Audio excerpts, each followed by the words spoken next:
Assalamualaikum warahmatullahi wabarakatuh. Halo, apa kabar anak-anak? Kembali lagi di pembelajaran fisika bersama Ibu Lastri.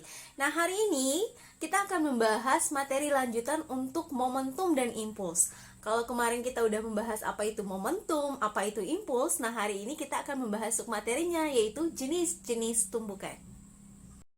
Baik, sebelum kita lebih lanjut ke materi jenis-jenis tumbukan, boleh deh kalian perhatikan dulu ilustrasi di samping ini. Di sini ini ada dua buah gambar. Satu gambar tentang sebuah tabrakan mobil antara mobil dan mobil, dan satu gambar lagi tabrakan mobil dengan pohon. Pernahkah kalian melihat fenomena ini atau malah kalian pernah mengalaminya? Jadi, fenomena yang tadi kalian saksikan itu merupakan salah satu jenis-jenis dari tumbukan. Tumbukan atau bahasa lainnya tabrakan itu sebenarnya punya 3 jenis. Yang pertama itu tumbukan lenting sempurna, yang kedua tumbukan lenting sebagian, dan yang ketiga itu tumbukan tidak lenting sama sekali. Apa sih bedanya? Ayo kita simak sama-sama. Baik, kita bahas yang pertama. Kalian bisa lihat ilustrasi di samping ini. Ini adalah salah satu jenis tumbukan lenting sempurna yang bisa diamati secara kasat mata.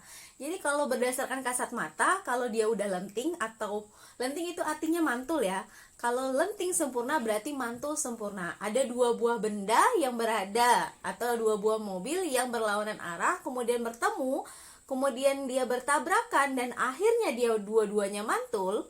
Itu berarti secara kasat mata saja sudah, oh ini salah satu ciri tumbukan lenting sempurna atau mantul secara sempurna. Dua-duanya itu sama-sama mantul. Itu berdasarkan kasat mata. Tapi kalau berdasarkan ciri-ciri khususnya, tumbukan lenting sempurna itu punya 3. Yang pertama, dalam tumbukan lenting sempurna, benda itu punya yang namanya hukum kekekalan energi kinetik. Yang kedua, dia berlaku hukum kekekalan momentum. Dan yang ketiga, nilai koefisien restitusinya, kalau kalian hitung nanti nilainya sama dengan 1. Itu adalah salah satu ciri-ciri untuk tumbukan lenting sempurna. Dan yang kedua adalah tumbukan lenting sebagian. Biasanya tumbukan lenting sebagian itu kalian alami ketika bermain bola basket.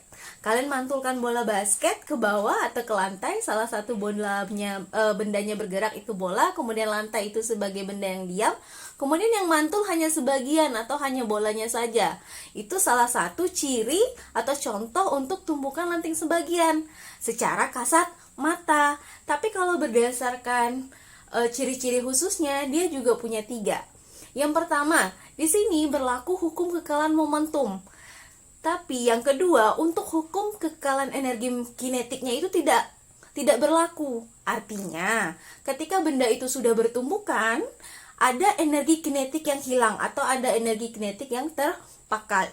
Kemudian, nilai koefisien restitusinya itu tidak lagi 1, tapi tidak juga 0. Di antara 0 sampai 1, bisa 0,1, 0,2 sampai 0,9. Itu ciri-ciri khusus untuk tumbukan lenting sebagian.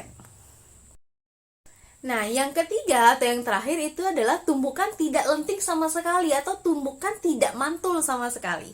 Ketika ada dua buah benda saling bertabrakan, setelah tabrakan yang terjadi pada kedua benda itu adalah bendanya menempel. Seperti pada ilustrasi berikut. Jadi bendanya tidak mantul tapi saling nempel. Nah, ciri-ciri khususnya yang pertama, karena dia saling nempel, dia tidak berlaku hukum kekekalan momentum. Yang kedua, tidak juga berlaku hukum kekekalan energi kinetik. Dan yang ketiga, nilai koefisien restitusinya atau nilai E-nya sama dengan 0. Nah, bagaimana? Sudah bisa dipahami atau sudah bisa dibedakan? Jadi kalau mau membedakan secara kasat mata saja, ketika dia tumbukan lenting sempurna, artinya dua-duanya mantul secara kasat mata. Kemudian ketika dia tumbukan lenting sebagian, salah satunya aja yang mantul. Tumbukan tidak lenting sama sekali, mereka berdua tidak mantul, tapi malah bersatu ketika setelah selesai tumbukan. Baik anak-anak, terima kasih sudah menyaksikan video pembelajaran hari ini, yang dimana kita sudah mengenal jenis-jenis tumbukan yang ada 3 itu tadi. Semoga video ini dapat membantu pemahaman baru atau memberikan pemahaman baru untuk kalian semuanya. Sampai berjumpa lagi di pembelajaran berikutnya. Assalamualaikum warahmatullahi wabarakatuh.